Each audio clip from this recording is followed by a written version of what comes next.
On to Chapter 5, the final chapter for Calculus 1. The topic is integrals. So I've inserted a little bit of history here, some background related to ideas of finding areas and volumes of various solids. On the first page of this chapter, the textbook states that a great achievement of classical geometry was obtaining formulas for the areas and volumes of triangle, spheres, and cones. Informally, it's easy to find the area of a region with flat sides. You can break it into triangles, for example, and it's easy to find the area of a triangle, 1/2 base times height. But areas of curvy things, including circles, areas bounded by, say, parts of parabolas, these are harder to find. Similarly, the volumes of curvy things like spheres or cones, cylinders maybe, are a bit more complicated to find than volumes of boxes, things with flat sides. These areas and volumes were introduced into classical geometry largely by Archimedes. Archimedes, we're talking the neighborhood of 250 BCE. Euclid did some related work a bit earlier, around 300 BCE. Euclid, in his Elements of Geometry, Book 12, Proposition 2, shows that the area of a circle is proportional to the square of the radius of the circle. The constant pi, then, by definition, is the ratio of the circumference of a circle to the diameter of the circle. What Euclid doesn't accomplish, though, is tying together this constant pi, defined in terms of the circumference of a circle, the ratio of the circumference to the diameter, doesn't tie that value pi in together with the area of a circle.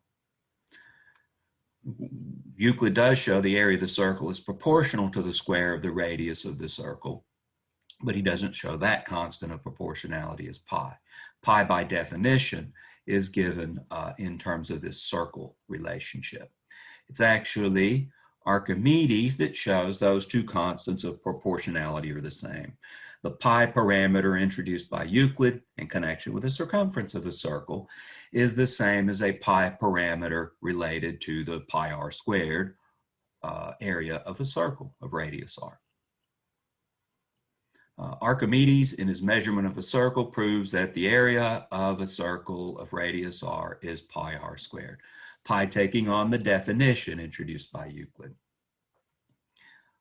Archimedes also famously demonstrated that pi is approximately 22/7, a commonly used approximation for pi. What he actually gave was bounds on pi. He shows pi is between 22/7 and 3 and 10/71. It's a bit more of an impressive accomplishment when you think at this point in history, these symbols we're using, 1, 2, 3, 4, 5, 0, ideas of negative numbers, this predates all of that. So the Greeks, the ancient Greeks, didn't have the Roman numerals, and they come around. Ironically, the Roman numerals are introduced in India. The Arabic numerals that we use were introduced in India, and the numerals we use, the symbols 1, 2, 3, 4, 5, they date from 500 or 600 Common Era. So they're significantly newer than the work being done by Archimedes and Euclid. But he goes through and gives geometric arguments. Much of the Greek math was geometric. There's algebraic results, but they're dealt with geometrically quite often in the work of the ancient Greeks. With the area of a circle established as pi r squared, then it's easy to find the volume of a right circular cylinder. If the radius of a right circular cylinder, can, is r and the height is h, then the volume is pi r squared h. So the hard part is dealing with the area of the circle. Euclid states in Book 12, Proposition 10 of his Elements that the volume of a cone is 1/3 of the volume of a cylinder of the same radius and height. Well, we just saw the volume of the cylinder highlighted here with radius r and height h is given by pi r squared h. So what Euclid has shown then is the volume of a right circular cone of base radius r and height h is 1/3 of that, 1/3 pi r squared h. Formulas that likely you've been exposed to through your mathematical travels, maybe haven't used them a great deal. We'll take these as given. And what we do, we could derive these from more elementary things using calculus. A lot of this stuff is fairly straightforward to establish using calculus. But calculus, that's a couple thousand years after Euclid and Archimedes, 2,300 years later. Archimedes, on the sphere and the cylinder, proves that for a sphere of radius r, the surface area is 4 pi r squared, surface area of a sphere, and the volume is 4/3 pi r cubed. Euclid uses the method of exhaustion to establish his results. In this, one assumes, for example, that the volume of a right circular cylinder is less than 1/3 pi r squared h. Right circular, we're dealing with a cone with a 1/3, should say cone. Right circular cone is less than, say, 1/3 pi r squared h, get a contradiction.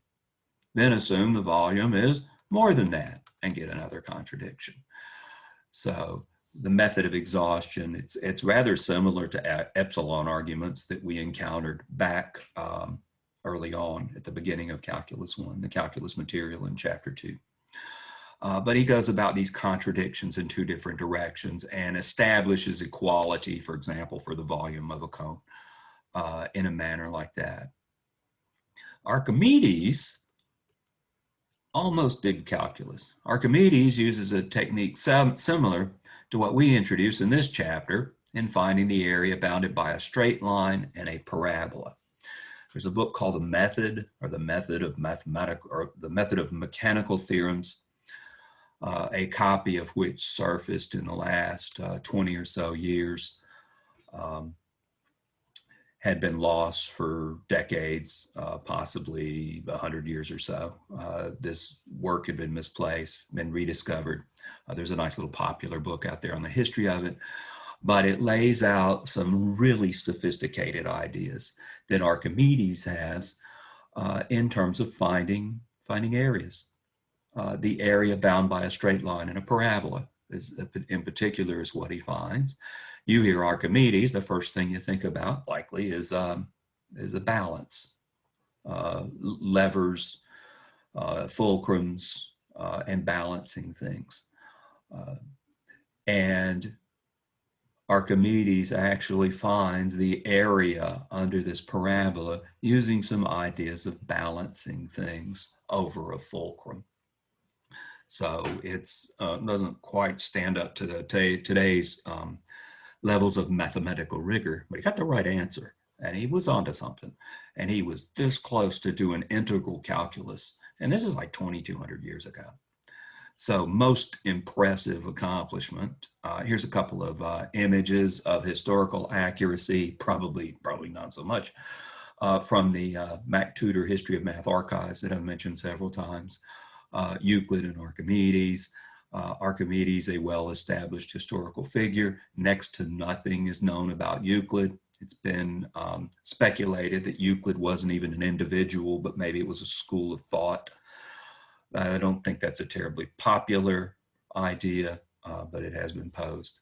So not much is known about Euclid. The dates, rather speculative. Archimedes is historical record for him is pretty well established. For some more details, I have a PowerPoint presentation. You can go to the online notes and watch that. It's just a PowerPoint. It doesn't have audio with it. But it goes through some of these ideas of how Archimedes performed integration without knowing calculus. An exceptional online reference is David Joyce's Euclid's Elements Online. Has set up as web pages the results of Euclid's Elements. All 12 or 13 books of the Elements are posted online with a bit of detail. The works of Archimedes translation of that from probably about 120, 130 years ago.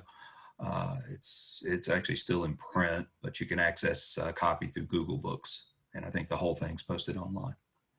So there's a bit of history on this idea of finding areas of curvy things. And finding areas is hard. We're going to do this using integral calculus. And we're totally taking a perspective, section 5.1, of taking these areas and cutting them into little pieces, usually little rectangles. I can find the area of a rectangle. Title of section 5.1 is Area and Estimating with Finite Sums. So we're going to take a region, cut it into a bunch of little pieces that are approximately rectangles. So we're doing approximations.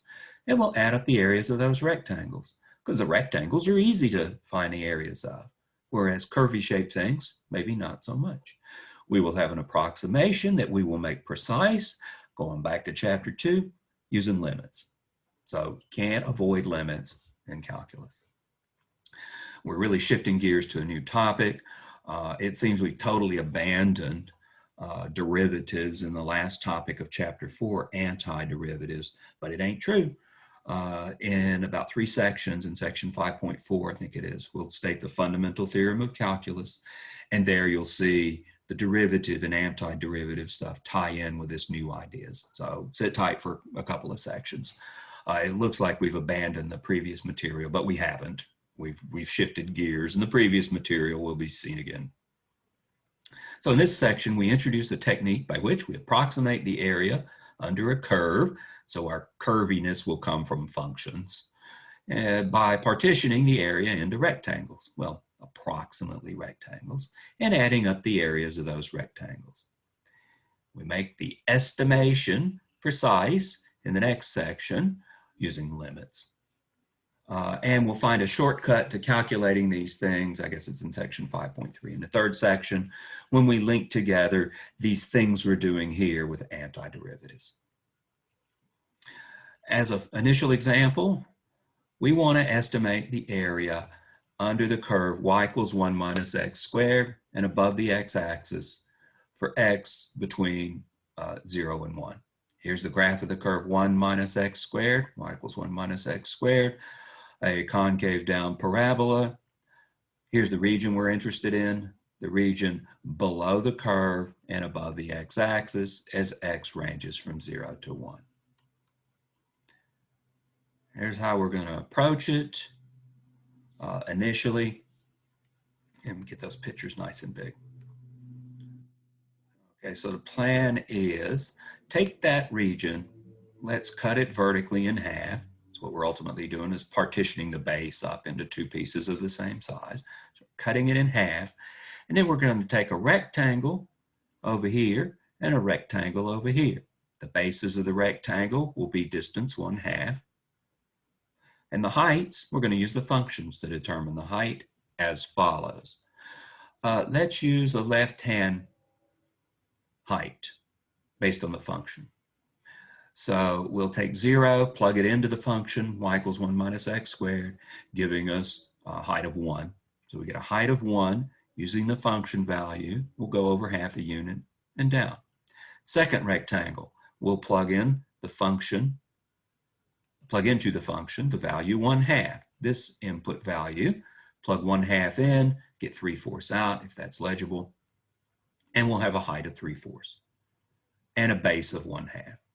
So a very crude estimation, and none of us want to do this stuff by hand, but we're trying to explore a concept here that's extremely useful.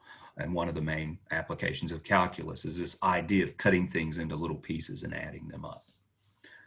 I oversimplify, but it's a fundamental concept. Then what we get is 1 times 1/2 plus 3/4 times 1/2. Add up the areas of those rectangles. That's done below algebraically. 1 times 1/2, 3/4 times 1/2, it adds up to 7/8. The book is introduced, and I will too, some decimal representations, 0.875. Well, look at it. You know that's too big.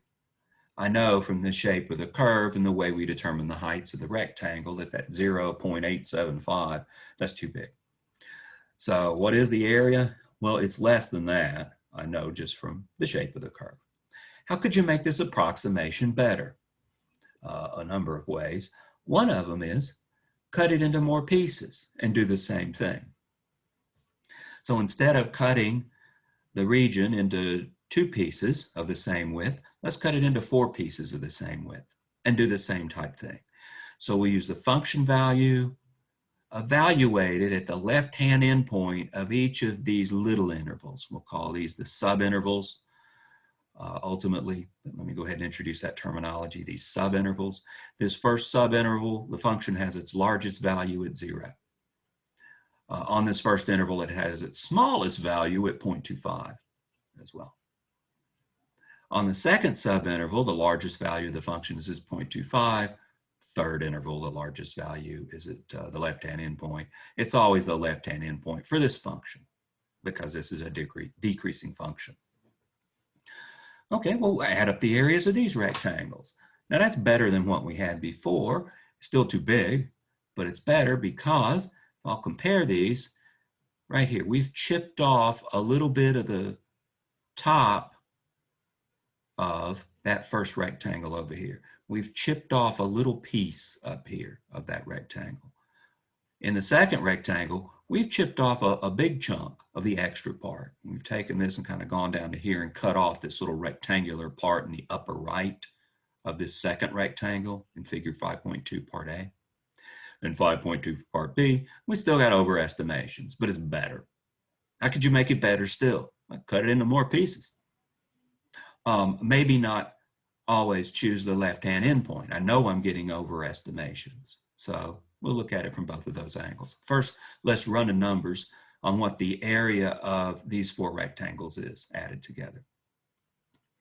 So in 5.2 point B, that right-hand figure, we've cut the region into 4 parts of equal width. Again, introduce rectangles and heights, and the heights are determined from function values. We've used left-hand endpoints of the 4 little intervals, the 4 subintervals. Used left-hand endpoints to determine the heights by plugging those left-hand endpoints into the function. That's the reason I know we're getting rectangles that are too big, because we use the height determined by the function value on the left-hand endpoint in this first rectangle. Second rectangle, left-hand endpoint, go to the function, use that for the height. Third rectangle, left-hand endpoint, height. Fourth, left-hand endpoint, height. So we need to find these function values at these corresponding inputs, 0, 0.25, 0.5, 0.75. We never use the 1 in this example. So we'll plug those values into the function, producing outputs as given here. Plug the 0 in, you get a height of 1, plus the plug the 0.25, 1/4 in, you'll get 15/16, and so forth. There's what you get out of the function at those points. It's given in the figure. They give the values of the functions at those points. Straightforward computations. And I crunch the numbers, we get 25 over 32, or 0.78125. That's better than this. So what's the area exactly? So far I can say it's less than this at this stage. We know we've overestimated, look at the picture, based on the fact that that function is a decreasing function and we use the big function values. On the little subintervals, we've overestimated. We overestimated by less when we cut it into 4 pieces versus 2 pieces. Because these are overestimations, these are called upper sums. More of that in the next section in detail, but for now, we'll just refer to those as upper sums. Well, is there a corresponding lower sum? Yeah, suppose we use the lowest function value over those subintervals. Here, we've taken the region, cut it into 4 pieces. This time, over the first rectangle, we used the right-hand endpoint of that subinterval to go up to the function. It's too little. We missed this little part here. Do the same thing. Use the lowest value of the function on the interval from 0.25 to 0.5. This. Lowest value on that subinterval. Lowest value on this subinterval, 0. So I get a rectangle of height 0, let's say. Maybe you call it a degenerate rectangle. That's common terminology, but anyhow, it's got height 0. Let's just throw it in the mix as height 0. So what you get out this time is area of the first plus the second plus the third plus the fourth. This has height apparently 15/16 and base 0.25. 15/16 and 0.25. Next, there's a height of 3/4 and a width of 0.25. Next, there's a height of, looks like 7/16 and a width of 0.25. And finally, well, a height of 0. Let's include it. So I see 4 of them because we're dealing with 4 rectangles. One of them is a degenerate rectangle, but whatever. We get 17/32 when we crunch the numbers. And that, for the record, in terms of a decimal expansion, is 0.53125. I know this is too little because I know we missed area. Just like those others were too big. So how are we doing? Where's the exact area? Well, we've got a lower bound given here, and we had the upper bound above of 0.78125. It's somewhere between these two numbers here. Pragmatically, how could you do better? Say, still partitioning it only into 4 pieces. What if you use a midpoint?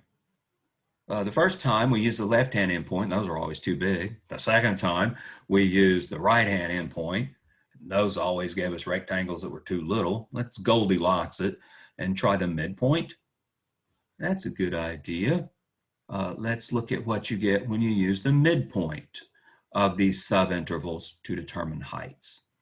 Let's concentrate on this third rectangle here because I can see it better. That, well, that includes some extra stuff that's not under the curve here. And it excludes some stuff over here that is under the curve. So we excluded a bit that we wanted. We included a little bit that we didn't want. Well, that's maybe the books will balance. We got a little bit extra and we missed a little bit by using midpoints. Are these two areas exactly the same? No, they ain't. They're not. If this was a graph of a straight line, then we'd be spot on using this midpoint formula. Yeah, if it was a straight line, we wouldn't need to do all this stuff with the rectangles either. But this is a reasonable thing to do. The numbers are just messier. We want the midpoint from 0 to 0.25. That's 0.125. 0.375, 0.625, 0.875. Those are the midpoints of those 4 intervals. Easy enough to find, but kind of icky numbers. Now we're going to take those and plug those into the function. In the picture, they've crunched the numbers for us. When you do that, using the midpoints, that produces with these numbers a value of, and it's the same thing, function value times width, function value times width, 4 times over, produces 0.671875. This technique is called the midpoint rule. Now, you're going to be really good at finding areas under curves in Calculus 1. This is not a complicated one. We don't have the equipment yet, but the exact value is 2/3. It's 0.66666666 to infinity if you want decimal representations. And that's reasonably close. To 2 decimal places, this is correct. 0.666666 rounded to 2 decimal places, you would get this amount here. So it's correct to 2 decimal places. It isn't correct to 3 decimal places. But what a crude technique that gave a pretty good amount of good level of accuracy. How could you make this better? Looks like midpoint is a good idea and cutting it into smaller pieces. Okay, we're gonna primarily follow this upper-lower Riemann, upper-lower sum ideas. We'll call them Riemann sums here shortly. to make the computations easier, we're working on a concept, not a numerical technique. If we were using a numerical technique, I like this midpoint rule and cutting the thing into a bunch more pieces than 4. And there's a numerical technique called something along the lines of the midpoint rule that you might see in a numerical analysis class. There are certainly functions for which we can't find areas under them exactly. So there's a need for numerical approximation, and the midpoint rule is an example of one of those techniques. Of course, nobody wants to do this stuff by hand with these icky numbers. That would be nightmarish, but piece of cake for a computer to eat up these kind of problems. You want to cut it into 100 pieces, no problem for a computer. 1,000 pieces, no problem. There's some practical concerns that come with cutting it into more and more pieces. You have to add up more and more stuff, but round-off error could become a concern if you cut it into very, very small pieces. Round-off error is the kind of thing you'd explore in a numerical analysis class as well. All right, so what we've done in each of the above approximations is taken an interval from A to B. It was the interval 0, 1 in our examples. We divided it into, say, n pieces. We only divided into 2 and 4 pieces, but we'll have some pictures where we divide it into more pieces. And each of the little subintervals were of length. Let's denote it delta x. It's a change in x. We encountered the delta symbol as change in back in somewhere in chapter 2, I think, when we first started looking at, maybe it was chapter 3, when we first started looking at derivatives.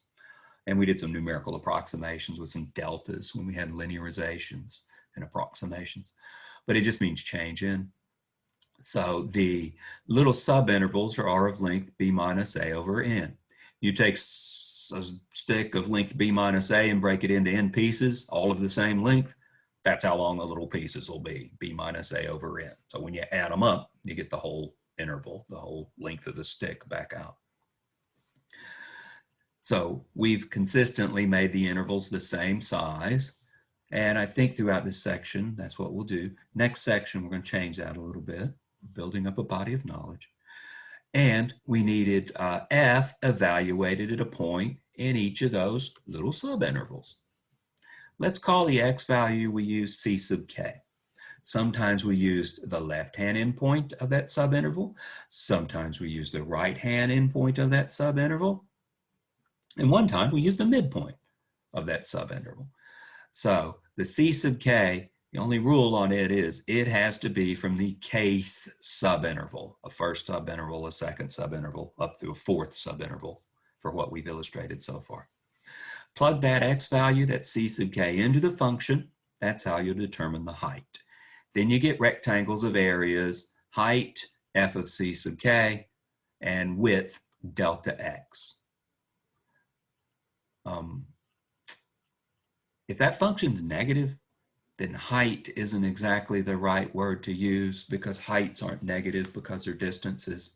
I may still keep using that terminology. I'll probably keep complaining about it and put the terms height and area in quotes because the negative signs have an effect.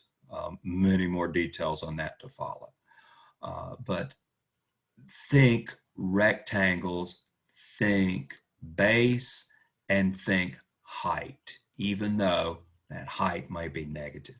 Then the area is going to come out, this product will come out as a negative. Areas, strictly speaking, aren't negative.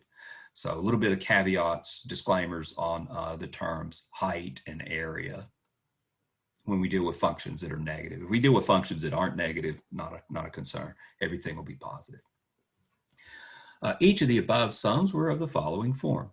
We had f of c sub 1 times delta x, the width of the interval, plus f of c sub 2 times the length of the interval, and so forth up through the last one. Right? We only did it with 4 subintervals and 4 function values, but we always had sums of that form. And these represent areas, quote unquote areas, of the first rectangle, the second rectangle, up through the last rectangle.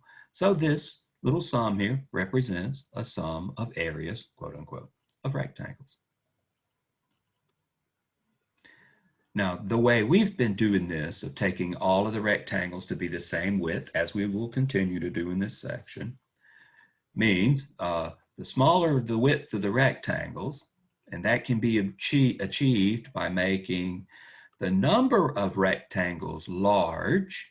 If we got a bunch of rectangles partitioning up, or a bunch of subintervals partitioning up an interval of a fixed length, you break it into a bunch of pieces, all the pieces are the same size, the pieces will be little. The more rectangles we have under those playing conditions, the better we expect the approximation to be.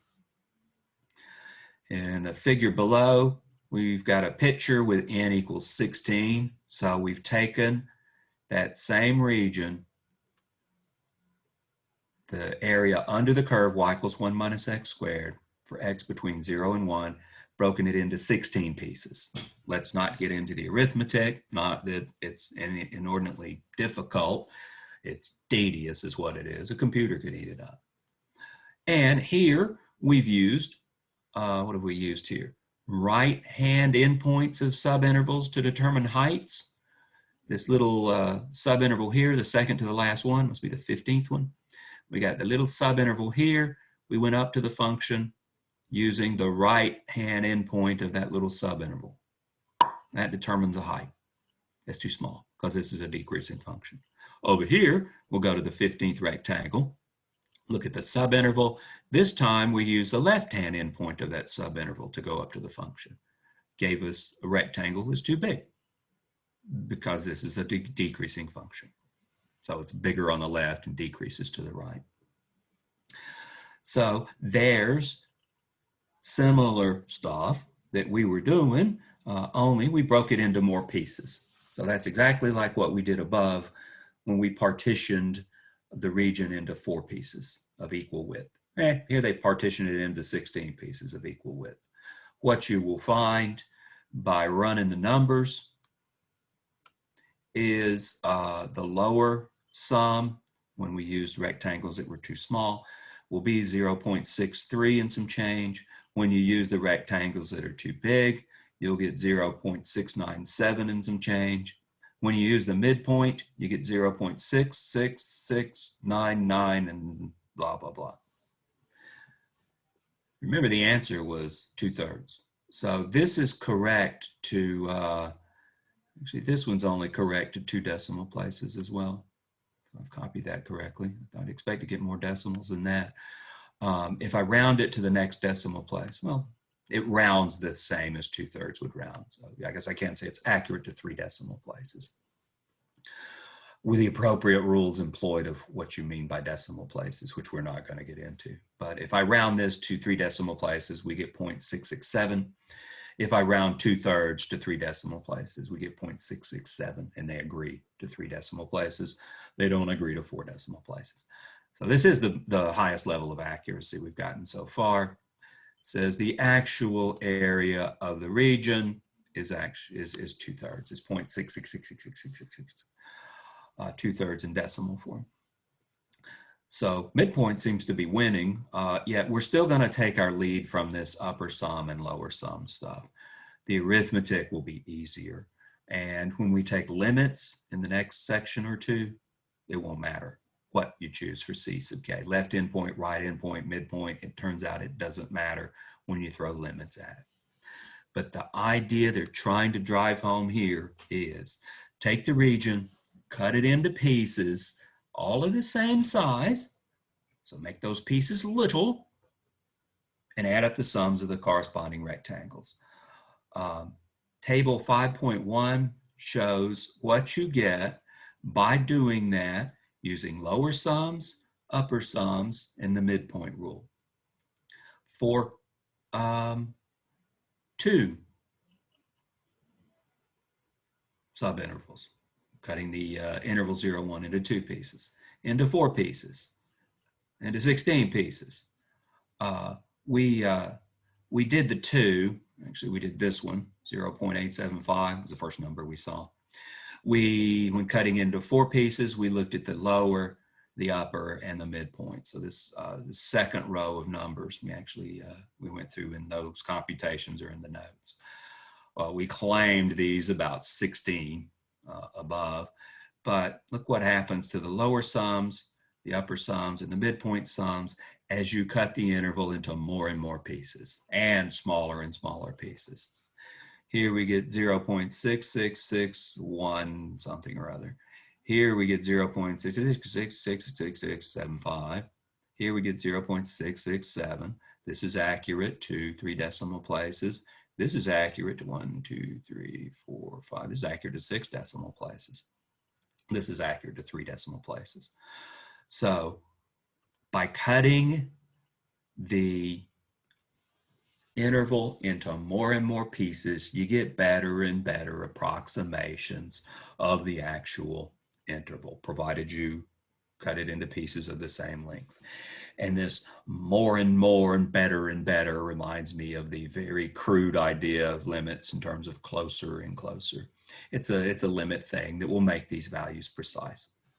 So where does that 2/3 come from we've been talking about? Well, it comes from taking some limits, ultimately. The idea is cut into pieces, add up the pieces. Let's look at exercise 5.1.6.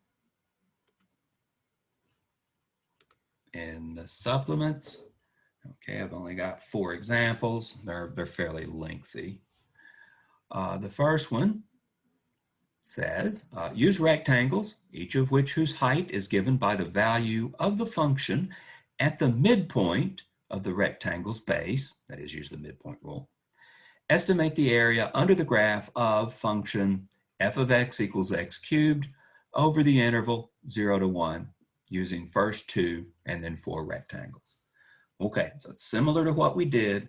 It's midpoint rule, it's a different function, and it's still the interval 0, 1. So let's draw a picture. Here's a graph of y equals x cubed, and the interval 0, 1, the area we're looking for, I drew in yellow, and partitioned it into 2 pieces of equal width. Same picture, same area, partitioned into 4 pieces of equal width. All right, we want to use the midpoint rule and rectangles having these 2 bases and rectangles having these 4 bases, and heights to be determined by midpoints. So that's the plan. Here's the picture again. Let's look at this one. The interval 0 to 1/2. Midpoint is 1/4. 1/2 to 1, the second interval, midpoint is 3/4. So we'll take 1/4, plug it into the function that determines a height. That height is 1 over 4 cubed. It's 1 over 64 for the record. That'll give us a little rectangle of height 1 over 64. Didn't do this with software, any sort of graphing software. I did this in PowerPoint, how I make these images. So I'm sure the scale is way off, but you can see the little rectangle. 1/64, where this is a unit of 1, a distance of 1. It's teeny tiny. So let me exaggerate a little bit so we can actually see it. Next, plug in the midpoint of the interval from 1/2 to 1. That's 3/4. So we'll plug 3/4 into the cubing function. That produces a height here. Numerically, that's what, 27 over 64 when you cube 3/4, I think. But that gives us a height of a second rectangle, and we'll add the areas of those 2 rectangles together. Notice it's function value times width plus function value times width. That's a function value. Yeah, we're dealing with a cubing function. That's the cubing function evaluated at 1/4, the midpoint of the first subinterval. The width of those intervals, they're each 1/2. Function value, 3/4 cubed, times the width, 1/2. Crunch the numbers, you get 7 over 32. So there's what we get using the midpoint. Do you think that's accurate? Let's see, it looks pretty good in my picture. I wouldn't trust this picture very far, but we missed a little bit here and got a little bit extra there. If this is a good graph of y equals x cubed, and I'm not claiming it is, that looks pretty close, like those might cancel out, might balance each other off. All right, let's break it into 4 pieces and see what we get. I'd have a pretty fair amount of confidence in breaking it into 4 pieces as to level of accuracy. With 4 intervals, We have intervals each of width 1/4, 4 subintervals that partition the interval 0, 1. Here explicitly are those 4 intervals. I write them out so we can find their midpoints. Halfway between 0 and 1/4 is 1/8. Halfway between 1/4 and 1/2 is 3/8. View this as 2/8 and this is 4/8, and 3/8 is halfway in between. And we could find these others similarly. The delta x, the length of each of the intervals, is 1/4. That will produce, using midpoints, a picture that looks something like this.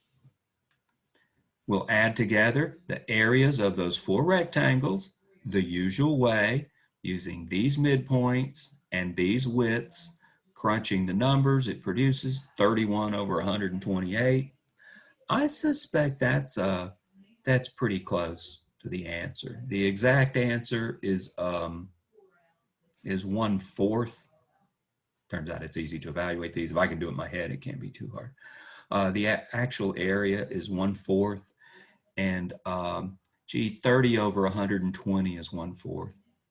So this is reasonably close to 1/4. I didn't write them out as decimal expansions to compare on this one. But there's what we get by partitioning the thing into 4 pieces and using midpoints.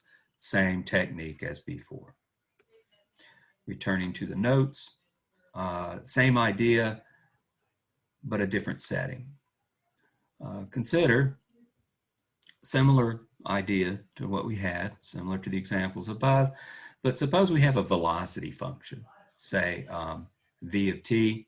The book describes this as a car moving along a straight line. Velocity could be positive or negative or 0. Of course, we'd have positive velocity when the car is moving forward. We'd have negative velocity when the car is moving backwards. 0 velocity when it's standing still.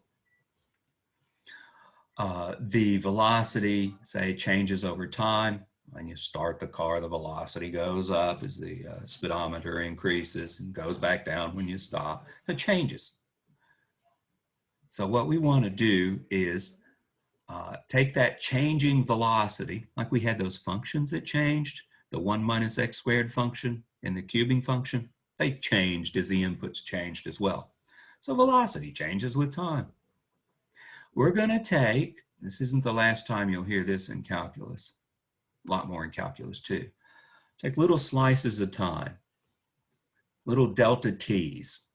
We took slices of the x-axis. Now we're taking slices of the t-axis. And we got an input variable of t instead of x. So we're going to cut the time axis into little pieces, little subintervals.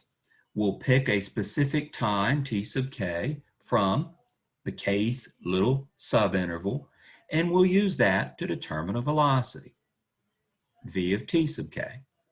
That'll give us a rate, and then we'll multiply it by a time, however wide the time interval is. So what we're doing is saying, take a snapshot of the speedometer. That gives an instantaneous speed, instantaneous velocity, if you know whether you're going forward or back. And we're going to use that speed over some little interval of time. And that gives an estimate of the distance traveled in that time. Then we'll take another snapshot of the speedometer, get a new velocity, use that for another little slice of time. These are really just distance equals rate times times in this setting. It has an interpretation in terms of area like we were doing before. So what we'll do is take the time interval from A to B and break it into little subintervals as follows. So here's the time axis, and we've broken it into little delta t width pieces, all of the same size. We chose a time from that first subinterval, a time from that second subinterval, and so forth. We could have chosen the left-hand endpoint every time. That's what we've done part of the time. We could have chosen the right-hand endpoint every time. We could have chosen the midpoint every time. So those are the kinds of things we've done in the past. What they're saying here is we're now taking some liberties to choose a time anywhere in that subinterval. So I'm not putting constraints on the T1, T2, T3, and so forth. It's simply from this subinterval. Could be left endpoint, right endpoint, midpoint, or something else. So if we want to estimate the net distance traveled, then we get velocity times time, velocity times time, velocity times time. These little slices of time times little constant velocities. Velocity times time is distance. We get the distance traveled in the little first subinterval, distance traveled in the little second subinterval, or our approximation of it, and so forth. Add all those little distances up, that gives you an estimation, an approximation of the distance traveled by taking snapshots of the speedometer, if you like. Now, the velocity could be negative. Like the car might be going backwards. You might have thrown it into reverse, in which case you're getting out of this what amounts to a negative distance. The velocity is a vector function. And so that's expressed in terms of the presence of a plus or a minus sign on it. But this then gives us displacement versus total distance traveled. If I consider my displacement from when I get in the car and drive to work and come back home, well, the total displacement's 0 because I started at the house and I ended up at home. But that's the displacement from the beginning to the end. It doesn't consider the total distance traveled. That would involve not velocity, but the absolute value of velocity. The absolute value of velocity we've called speed. So there is a possibility that we could get some negatives out of this. And we're getting, as it says, the net distance traveled, not the gross distance traveled, because the negatives can chip away at this distance. That's an artifact of the dealing with the velocity function. If we wanted the total distance traveled, we'll just take absolute values and get rid of those negative signs. And then we're dealing with speed times time. You go forward, you go backwards. Well, the absolute value is going to absorb any negative signs that pop up. So not an issue there. Let's look at an example related to this concept of velocities and time. Distance traveled upstream. Here's the story. You were sitting on the bank of a tidal river watching the incoming tide carry a bottle upstream. You record the velocity of the flow every 5 minutes for an hour with the results shown in the accompanying table. About how far upstream did the bottle travel during that hour? Find an estimate using 12 subintervals of length 5 minutes, with left endpoint values, part A, and right input values, part B. No comment. Here, time is measured in minutes and velocity is measured in centimeters per second. All right, they're mixing minutes and centimeters together, so we're going to have to deal with that at some point. Let's deal with it early on. Also, you can see the convoluted extent that the authors have gone to make up a real world problem that fits with this summation stuff. Well, nonetheless, so let's see, 12 subintervals. We got 12 subintervals. Yeah, here they are. They're 0 to 5, 5 to 10, 10 to 15, up through 55 to 60. Yeah, that's 12 5-minute subintervals for a total of 60 minutes. And they've given you, you record the velocity every 5 minutes for an hour. So here's the velocity you're getting. At time 0, you measure velocity of 1. At time 5, you measure velocity of 1.2. Which of those velocities are you going to use on that first subinterval? Well, if they've told you, use left endpoints in one computation and right endpoints in the other computation. So what velocity are you going to use in the interval 0 to 5 minutes? Well, we'll use the 1 in part A and the 1.2 in part B. From 5 to 10, we'll use the 1.2 on that interval for part A and the 1.7 for part B. The left endpoint first and the right endpoint second. Okay. We have n equals 12 subintervals. Each is of width 5 minutes. Need to convert that to seconds to keep the units straight. Oh, those guys. Since they gave us velocities in centimeters per minute, let's measure everything. I'm sorry. They gave us velocity in centimeters per second. Let's measure everything in seconds, and let's convert those 5 minutes into 300 seconds. And then we don't have to worry about the minutes and seconds stuff anymore. All right. So using left endpoints, as I said, for example, we'll use, for the interval 0 to 5, we'll use 1. For the interval 5 to 10, we'll use 1.2, and so forth. We get the following. All right, we'll have velocities determined from time values times delta t's. All the delta t's are 5 minutes, or to keep the moral outlook on the units, 300 seconds. All the delta t's are the same. Let's factor the delta t's out and pull that over to the side. And then I just need to add the velocities together as illustrated here. First velocity is 1 centimeter per second. Second velocity we'll use is 1.2.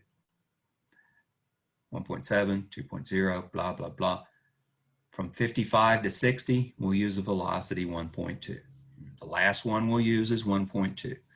So we use the 12 numbers, 1 through 1.2. Notice there's 13 entries in this table. We're not using the last one because we're using left-hand endpoints. In part B, we won't use the first one because we'll be using right-hand endpoints. So we'll get a sum of velocities from the table 1 through 1.2, 1 through 1.2, the last value.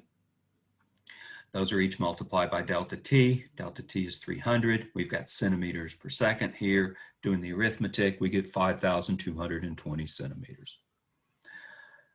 So there's a real-world application of this estimating this time distances traveled using a table of velocities. It's not elegant, but a lot of real stuff comes to you in tabular form, and you have to do things like this, regrettably. If only you always had velocity functions and you could just evaluate integrals of those. We're leading into integration in this. Part B, do the same thing, but use the right-hand endpoints. Okay. Same table, same setup, except this time between 0 and 5, we'll use 1.2. Between 5 and 10, we'll use 1.7. Between 55 and 60, we'll use the right-hand endpoint, which is a 0.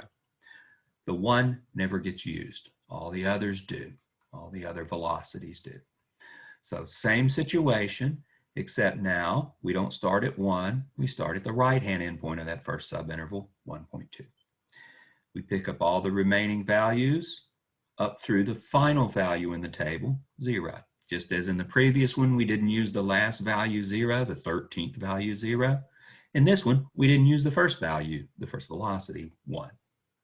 Crunch the numbers this time, get 4,920 centimeters. There's an illustration of using these ideas to approximate some things. Which is better? I don't know. I don't have access to the midpoints. I guess we could average these two, but I don't have access to how fast this thing was going at 2.5 minutes. We've only got these every 5-minute measurements. So goes the real world. That's the data you have. That's what you got to work with. So I can't tell you which of these is more accurate. The problem is more nebulous than that because it's based on real world data. But there's an idea of using these finite sums to approximate distances traveled. We're going to define now the average of a function. I'm going to have a conversation in terms of quote-unquote areas and quote-unquote heights. But this is going to be related to the area under a curve, quote-unquote. We know how to average a collection of numbers, like you average your grades. You add them up, you divide by the number of grades. Now we want to introduce an idea of how we might find the average of a continuous function f on an interval. The average of a continuous function. Now I know you ain't done this before unless you've had calculus before, because this requires some calculus ideas. Here's what we're going to do. Actually, let me just explain it in terms of a function, in terms of a picture. Here's a function y equals g of x. It wiggles back and forth.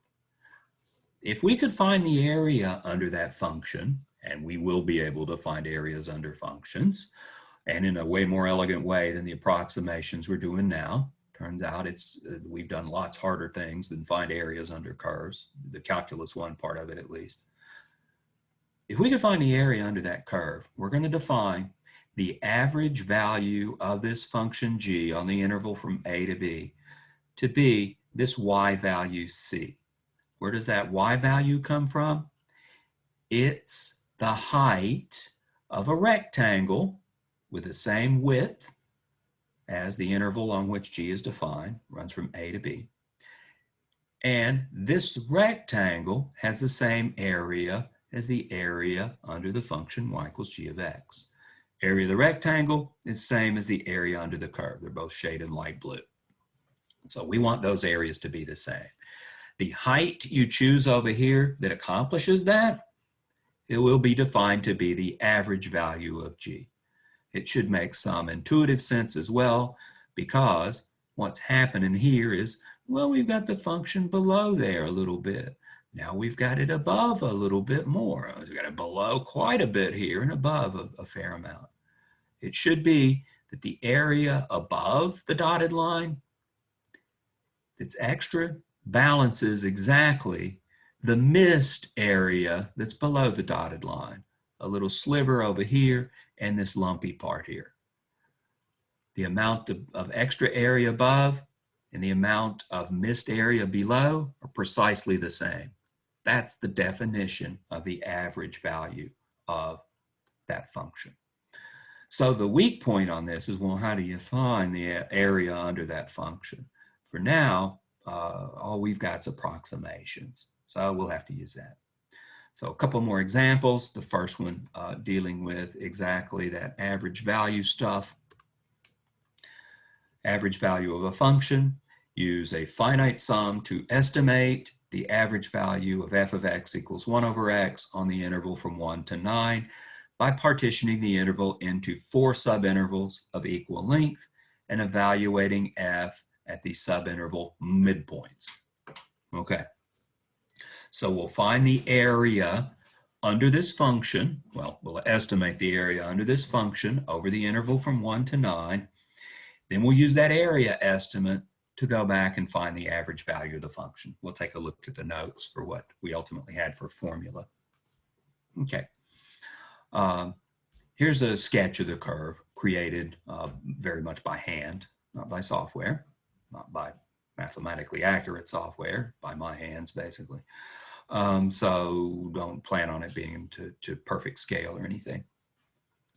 And they were interested in the area under this curve between 1 and 9. Notice that's a distance of 8, and they said partition the interval into 4 subintervals. Okay, so we'll take the interval from 1 to 8, we'll cut it at 3, 5, 7, and 9. That'll give us a first subinterval of width 2, a second subinterval of width 2, a third and a fourth subinterval of width 2. They told us to use the midpoints. Awesome. The midpoint of the first interval is 2. The midpoint of the second interval is 4. The midpoint of the third interval is 6. And the midpoint of the fourth interval is 8. So they've given us these parameters to have us start with nice numbers. Nice numbers will disappear pretty fast when we start doing the arithmetic. But there's what we're up against.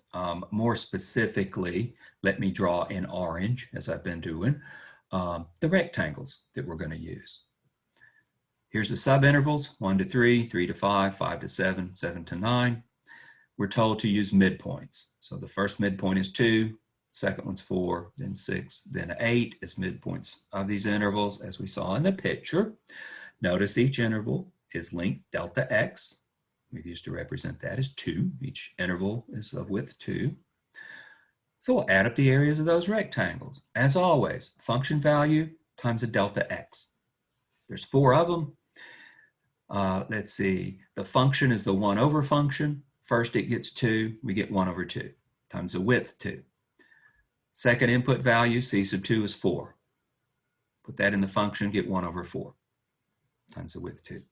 Plug in next 6, we get 1/6 times 2, 1/8 times 2, plugging in the fourth, c sub 4, the midpoint of the fourth subinterval.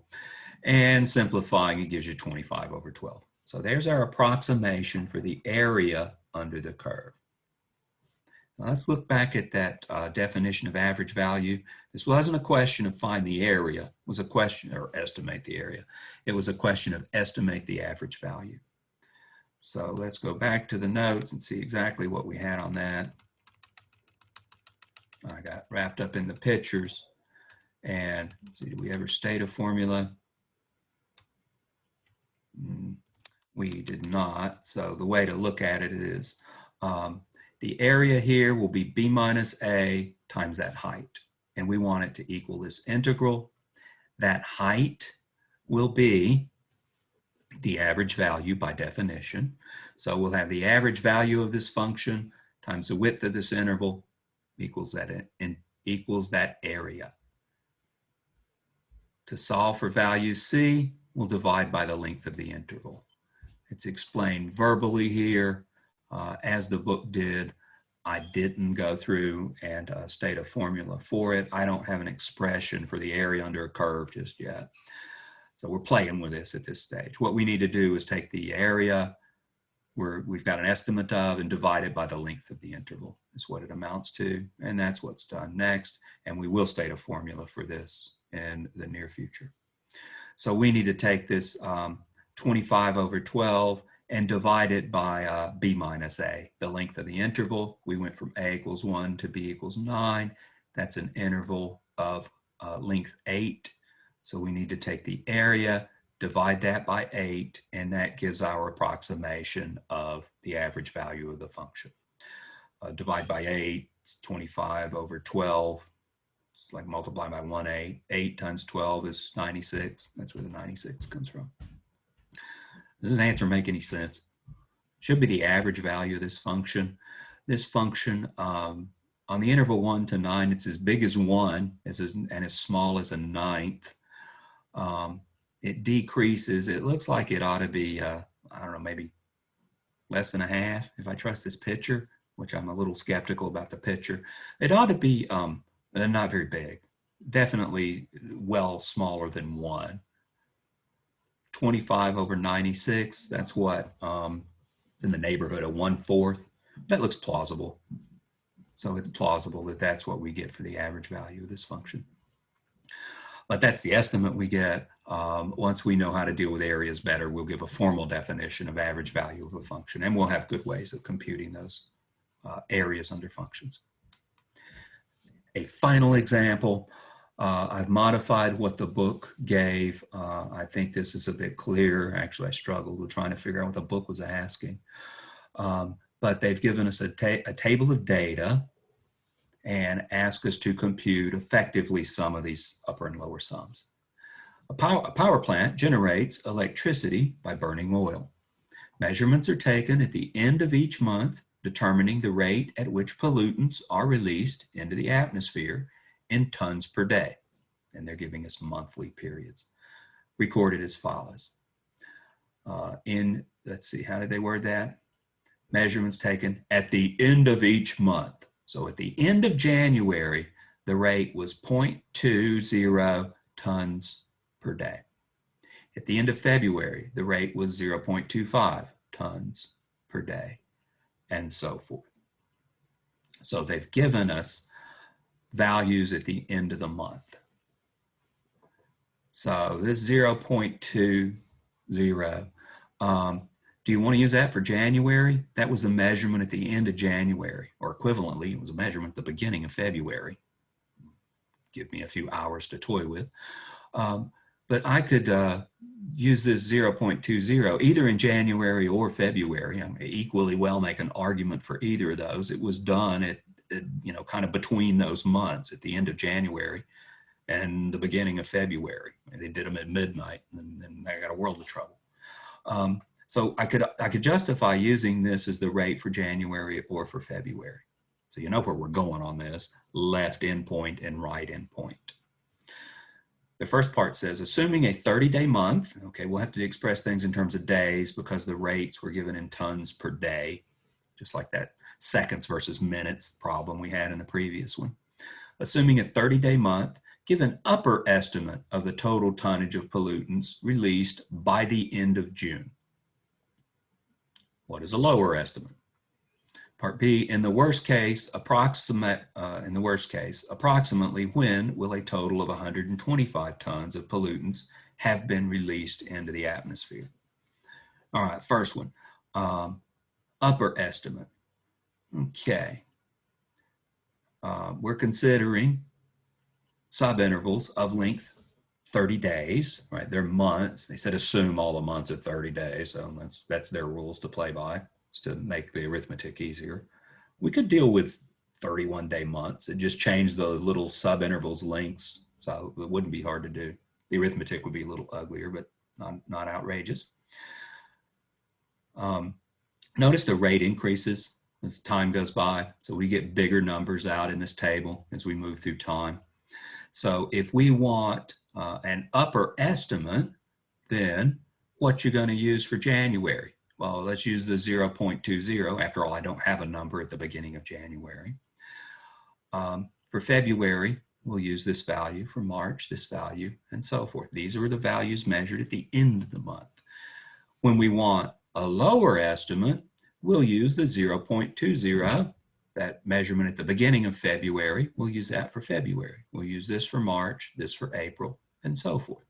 Problem is I don't have a measurement to use for January, so I'll have to make a judgment on that. First, upper estimates. Using right-hand endpoints to determine rates, let's call it R of T sub K, make it look like what we've been doing. This corresponds to using the rate at the end of the month. Months are 30 days long, so we'll have function value times delta t, function value times delta t, and so forth. The function values we'll use are end of the month values. So for January, that's this. For February, that's this. They asked us to go through June for some reason, go through June. Okay. So we'll stop after 6 months. So here's those 6 rates. Each is multiplied by 30. That produces the number 60.9 tons. What if we used a best case scenario? What you're going to use for February, 0.2. March, that value. April, that value. And as I said, I can make a perfectly valid argument for using that value. That was the rate at the beginning of April and the end of March. This is the rate at the end of April. Well, it went up. You're underestimating by using that, but that's what they've asked us to do. My only problem is what to do about January. So if we use left-hand endpoints, and I don't know what was happening at the beginning of January, so I make the decision of using a rate of 0. I don't know how physically realistic that is, but I got no data, so I really got no choice. So we'll take a 0 for the January rate because I don't have data that contradicts that. It'd be the conservative thing to do. Not environmentally conservative, but numerically conservative. We'll take this value for February, this value for March, and so forth. So these are the low end values. So we'll sum, we'll go from 0 up to 0.5. The 0.52 gets kicked off the list. We'll start with a 0, we'll end with a 0.5, take those entries from the top row of the table. Each gets multiplied by 30, and that produces this value doing the arithmetic, 45.3 tons. So there's using real world data as best we can with some missing data even. So doing the best we can. This is a lot lower than before. Yeah, I suspect January we've grossly underestimated. That's part of the story when you write up to your boss, what's happening here. They also wanted us to deal with when, in the worst case, when is the amount of pollution released exceeding 125 tons. Worst case was when we used the right-hand endpoints, when we used 20 for January, 0.25 for February, and so forth. So what we'll get then is through June, we had seen it was 60.9 tons. We did that in part A in the worst case scenario. It's first computation. When do we reach 125? Well, let's just keep adding months until we get to 125. Through July, we'll start at 0.2 and end at 0.63, the July numbers. Add them up. Each gets multiplied by 30 days. producing 79.8 tons, hasn't exceeded 125 tons yet. Through August, add the next month, so the previous sum plus a 0.7 times 30, 100.8 tons through August, still not there. Through September, pick up another term, 0.81 gets multiplied by 30, and that looks like that puts you over 125 tons. So in this story, the answer is September. It's through September that you see the amount of pollutants released exceeding 125 tons. Now, this is horribly oversimplified, but it's the data you have. I actually worked for the Alabama Department of Environmental Management in the early 80s, and I'd see stuff like this. It wasn't very good data, but it's what we had. In those days, one of the interests was acid rain. You haven't heard about acid rain lately because the EPA imposed regulations, and acid rain's not an issue so much anymore. But we had spotty acid rain data, and you had to go through and draw conclusions, average pH, and so forth. And the data was spotty. You'd have a detector that would measure the rain. Sometimes the power went out and the detector didn't work. Sometimes there were mechanical problems and the detector didn't work. So though sloppy, is very much how the real world behaves. There's missing data. It's a matter of interpretation as what to do. We're lucky. We're doing mathematics. So this will be made super precise before we're done. But when you get out there and actually apply this stuff, some of these messier things are the things you're going to be stuck with doing. But this gets us introduced to areas under curves, gets it mildly motivated. We'll further motivate it in the future, and we'll also streamline the way we calculate these areas. It'll be a couple of sections before we have a clean way of doing that, so we're still in motivation mode. But we got chapter 5 started. We got 5 more sections to go, and we'll be done with this stuff. Have a nice day. I'll see you in section 5.2.